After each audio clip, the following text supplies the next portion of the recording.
tools and the resources that it requires to fulfill the purpose. Medical practitioners, policymakers, citizens, and residents.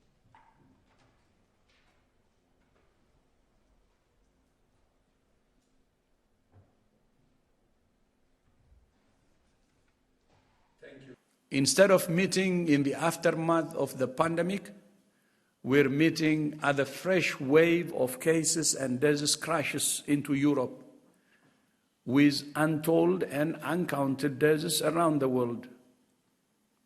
And although other regions are seeing declining or stable trends, if there is one thing we have learned, it's that no region, no country, no community, and no individual is safe until we are all safe.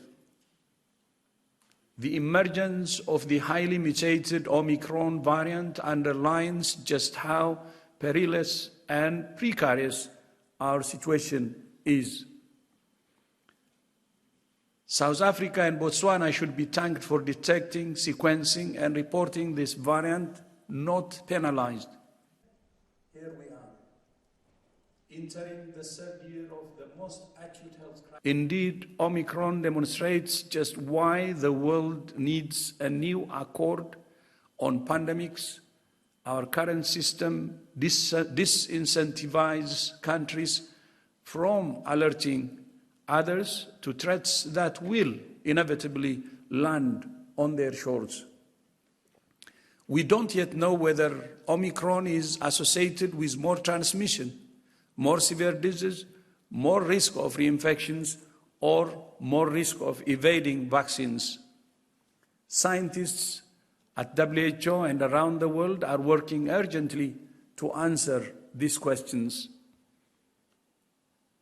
We shouldn't need another wake-up call. We should all be wide awake to the threat of this virus. But Omicron's very emergence is another reminder that although many of us might think we're done with COVID-19, it's not done with us.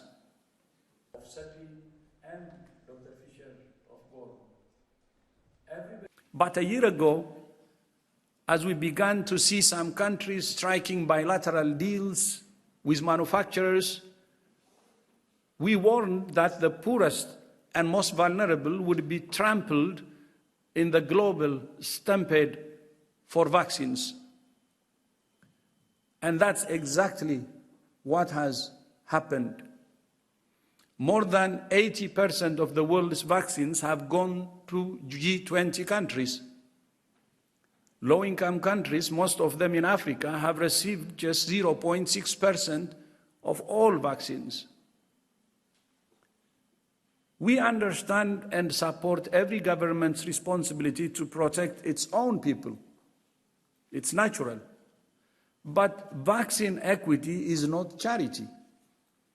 It's in every country's best interests. No country can vaccinate its way out of the pandemic alone. The longer vaccine inequity persists, the more opportunity this virus has to spread and evolve in ways we cannot predict nor prevent. In history, we have the ability to anticipate pandemic, the 1918 influenza pandemic, and now COVID-19.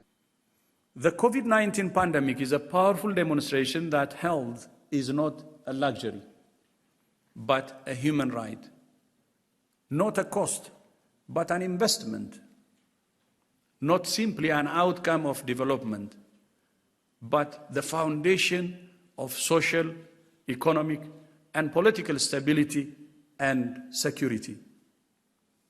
In the coming months and years, other crises will demand our attention and distract us from the urgency of taking action now.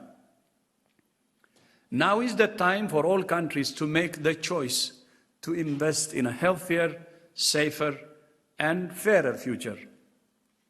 Global health security is too important to be left to chance or goodwill or shifting geopolitical currents or the vested interests of companies and shareholders. The convention in 2016 found it has.